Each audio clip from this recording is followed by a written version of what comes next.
Today I'm sitting down with one of the Bay Area's most seasoned and battle-tested athletes, Amber Leibroc of Combat Sports Academy. With a career spanning PFL, Bellator, Invicta FC, and now Fight Night San Jose, Amber has proven herself across some of the biggest stages in the world of combat sports. A professional MMA fighter and a professional Muay Thai striker, she brings a blend of power, timing, and grit that has made her a fan favorite, including a devastating highlight reel knockout during her time in PFL. Now with a 7-6 record and renewed fire heading into Fight Night 4, Amber returns to the cage under the Scott Coker and Gilbert Melendez banner, representing CSA and carrying the flag for women in combat sports. Today we'll talk career evolution, preparation, and the mindset of a fighter who has fought her way through every stage of the game.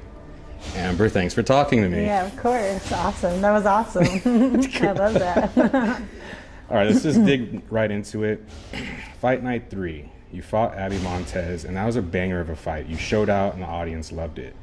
But what I want to know is about that day in the sense of your walkout, the coming out to the ring. I heard the cheering for you. I heard you had your people there in the Bay Area. Absolutely. Talk to me about what you were thinking when you're like, how you were feeling walking up to the Fight Night ring. You're back fighting after a little pause. What's the mindset of Amber? For me, it's always a beautiful thing to fight at home. You know, like I'm very proud from Hayward. I'm very proud to be from the Bay Area. I think it has shaped the person I am. I think it's shaped the kind of fighter I am. So to be back at home in front of my family and friends and hear the crowd roar like that for me, which I've been very, alhamdulillah, I've been very fortunate to have that multiple times in my career. Yeah. But that one was very, very special because I've been doing this a long time, you know, and I'm with Gil, I'm back with Scott, you know, and me and Gil, we like this. I trained with Scrap Pack for a very long time. Walking to that ring was a lot of feelings. You know, after the season I had in 2023, I barely got 5 minutes of cage time out of all 3 of those fights, and I really just wanted to fight. You know, whether I won, whether I lost, it didn't matter. I wanted to fight 3 rounds. I wanted to go bell to bell, and I knew that Abby was the person to do that with. Abby is super tough, you know, a lot tougher than most women that I've fought. Don't let her record fool you. That girl is here to fight. Respect. She's young, you know, and those Mexican fighters, they got heart. That's something you can't teach. So I was very honored to share that ring with her, and I was very honored to be able to walk out and not just hear them scream for me, but cheer for her as well, you know, because it's big for the 145 women right now. We don't have a lot going on. There's not a lot for us in MMA. There's not a lot for us anywhere. So it's very important that us featherweight fighters, like when we do fight, we put on, and we did. Yeah, no, that because I've known you for a bit from when Gil was teaching at CSA, and I know that you're Bay. You have that Bay Area vibe and energy, and I love it. When we go to, I always tell Gil, when we go to CSA, you know, I'm like, Amber's dope, bro. Yeah. Amber's a real one. She's cool. So, Thank you. And seeing you fight, that was the first time, I think, that was the first time I'd seen you fight at an event. And I definitely, when the roar and the crowd was for you, I could hear it, dude, and that was dope. I was happy for you. Thank you. Yeah, no, it's a beautiful feeling, and I hope that every fighter, whatever the stage, beginning, middle, end, gets that feeling at least once in their life to fight in front of their family and friends in their hometown. Yeah. You have fought on PFL, Bellator, Invicta FC, now Fight Night San Jose. What does this next chapter with Fight Night represent for you at this stage of your career? To fight, you know, I've had a very beautiful career. I went very fast, though. I've fought the best in the world. There has not been a challenge that I've not taken, where I've fought in girls with 20 fights and I had 3. I've just fought Larissa Pacheco, which was #1. I'm ranked number 30. There's just never been a challenge I haven't taken. And with MMA at the end for me, my new goal with Muay Thai is to accomplish the things that I wasn't able to in MMA, and that's fight. And that's what I've come to do. I like to fight. I don't care about money. I don't care about belts. I don't care about any of those things. Like, I came to fist fight, and I want to leave my career with some really good fights, and I can look back on them and be like, wow, that was a banger. Not I won, not that shiny or this, no. Those memories of just being in some incredible fist fights that people, when they go, I watched that fight, that's the feeling I'm looking for, especially while I close out this chapter. I was just talking with a homie not too long ago, and I'm not a fighter, right? I know wins matter, but as a fight audience person, as a fan, I know we love just when people show out. Yeah.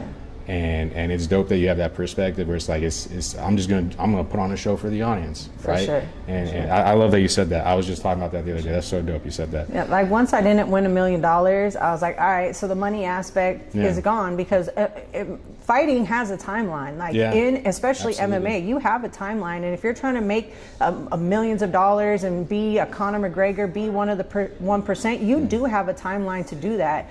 But that doesn't mean that your love can't still be there if that part is over. You know, I've got other things I'm venturing into outside of fighting, you know, with my coaching and things like that. What's on next? But right now, like, I'm still young, my body's still, I have less than an hour of fight time in my entire career. Every fight I've ever been in is pretty much finished in the first, or I finished them in the first, you know? So I've got no wear and tear. I've still got some good bangers in here, and I'm ready to let them have it. It's fair to say it's not just like a job. This is a lifestyle. For sure. The real martial arts, I love that vibe. Because even when we're done fist fighting, like jiu-jitsu still, like it never stops for us. People who are true combat athletes that love to do it from our soul, not doing it for money or fame or Instagram or to be popular, but do it because it saved my life. You know, it took me off the streets, it brought me positivity, it brought me structure, and I will forever give my life to fighting for that, because you know that it brought me to God, it brought me to my new religion, you know, and I wouldn't be these places if it wasn't for fighting. So the love there is something that you can't buy, you can't nothing. Like you just have that forever. I love that. Every fighter has a moment that forces them to level up, right? What was the turning point in your career or moment that reshaped how you fight and how you train? Megan Anderson. That will forever, and whatever my career's been like after that is whatever, but Megan Anderson brought me here to Combat Sports Academy. Megan Anderson showed me that there were levels. Megan Anderson showed me so much, and that's when I started taking my fighting serious. That's when I started to change how I ate. That's when I completely stopped drinking, completely stopped partying, completely stopped doing everything, because I got my ass beat.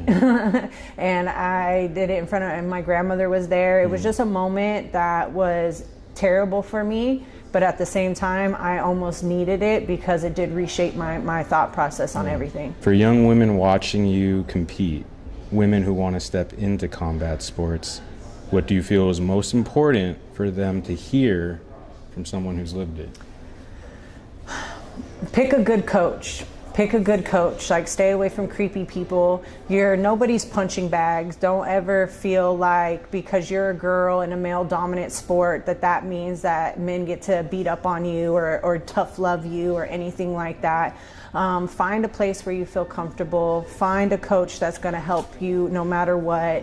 It's very hard in a male dominant sport, so you got to find the people, you got to find your tribe that are in it for you and have your best interest in heart, that aren't just looking to make money off of some cute girl that wants to fight and throw you to the wolves, right? Make sure you have somebody who really cares about you and your upbringing and your future. Amber, that was dope. Thank you.